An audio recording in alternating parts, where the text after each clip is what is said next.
Bonjour encore une fois. Alors, nous continuons notre formation. On était à venir de voir des options de maintenance, notamment les backups locales. Et puis, dernièrement, nous avons vu comment configurer les identifiants du serveur distant. Et c'est ce que nous voulons voir. Alors, pourquoi c'est important d'utiliser cette fonctionnalité? Le serveur distant, c'est une autre partie de notre solution commercial management qui permet de centraliser les données et de visualiser encore notre large gamme de rapports, mais aussi de servir de backup en cas de problème hors ligne. Alors, c'est un service qu'on va voir, ça s'appelle Commercial Management Portal. C'est tout un autre service, et puis ce sont les applications desktop qui synchronisent les données là-dedans.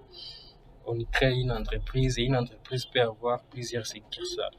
Comme la machine que j'utilise ici, je vais l'utiliser comme une succursale qui va chaque fois synchroniser ses données. Et une entreprise qui a 3 succursales, tous les succursales synchronisent leurs données de façon indépendante.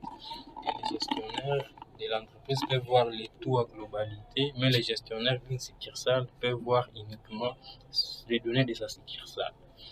Alors, nous allons venir ici. Là, on voit qu'on a écrit configurer, ça signifie que nos paramètres sont déjà configurés. Les voici. Alors, la première des choses à faire, pour la première des fois, il faut tester la connexion si vos identifiants qu'on vous a fournis sont corrects. Là, vous voyez que les connexions établies, c'est que c'est bon. Ici, c'est pour activer la synchronisation automatique. Je vais vous montrer comment faire ça après. Envoyons d'abord les données. Là, pour synchroniser, je clique uniquement sur les boutons synchroniser ici. Une fois, il commence la synchronisation. Là, on peut voir qu'il vient de synchroniser 4 utilisateurs. Il faut suivre étape par étape ce qu'il est en train de faire. S'il y a une erreur, vous devez attendre qu'il finisse d'abord tout et puis vous pouvez recliquer. Il va resynchroniser là où il y a eu des erreurs, peut-être connexion, tout ça. Mais ce qu'il a déjà synchronisé, il a déjà synchronisé. S'il y a une erreur, vous recliquez encore sur synchroniser, il va reprendre ce qu'il n'a pas pu envoyer. Et là, il y va partie par partie. Et c'est vraiment rapide parce que vous pouvez voir qu'il a synchronisé nos 900 produits à étape record. Donc, c'est épais ça. C'est une fonctionnalité qu'il faut vraiment utiliser. C'est pas que ça consomme beaucoup de mégas ou quoi. À la fin de chaque journée, tu connectes la machine, tu formes tes agents de chaque boutique. À la fin de la journée, tu connectes la machine à l'internet, synchronise pendant maximum 10 minutes. Il synchronise toutes les données et puis il peut fermer la machine. Demain, il continuera à travailler, encore il synchronise. Et puis, quand il a synchronisé pour la première fois, ça peut prendre un peu de temps, mais les autres fois seront encore plus rapides parce que les données de chaque jour ne sont pas comme toutes les données du système en fait. Donc, c'est ça aussi l'avantage de faire cette synchronisation. Ça nous garantit que s'il y a même un problème, on a volé la machine, mais tant que tu as synchronisé, on a les backups en ligne, on peut reconstituer les données. Alors nous allons patienter qu'il finisse la synchronisation pour que je vous montre d'autres options.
Et là, il est en train de synchroniser le mouvement de stock. Continue, continue.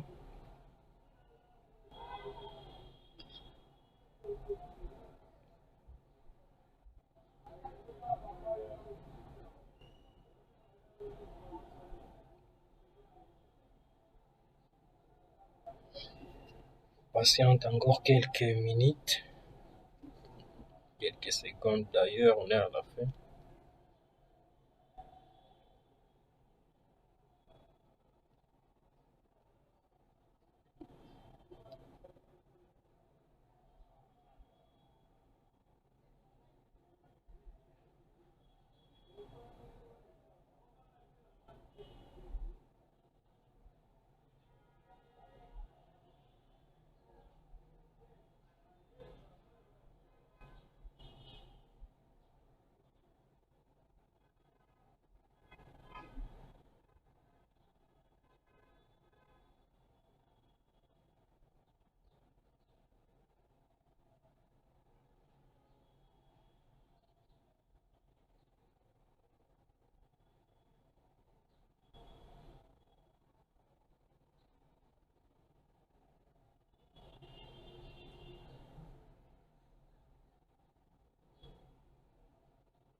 Voilà, voilà.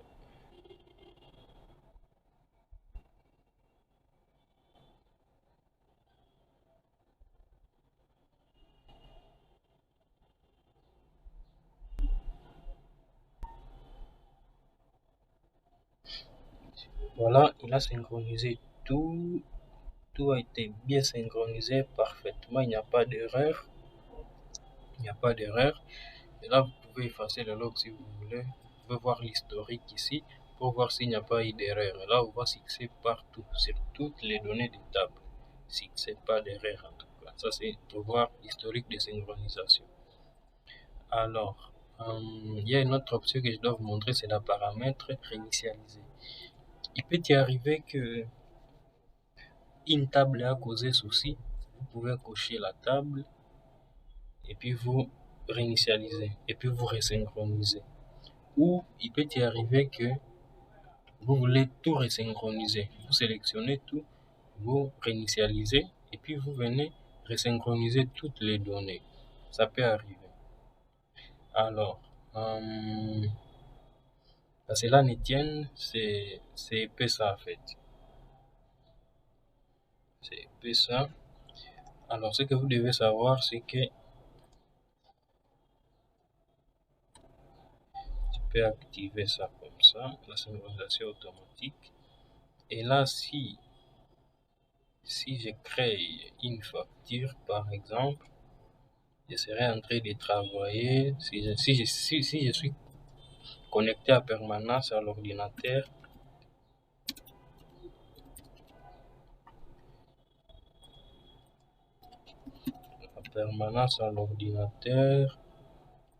je peux créer une facture pour cette personne.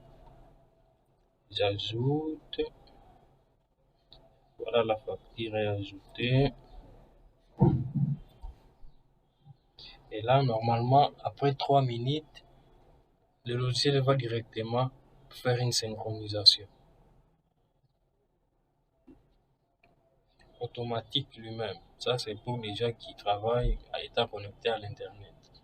Mais si ce n'est pas le cas, à la fin de la journée, vous voyez, il est en train de dire synchronisation en attente. Parce qu'il connaît qu'il y a des synchronisations qui doivent se faire dans 3 minutes. Donc, c'est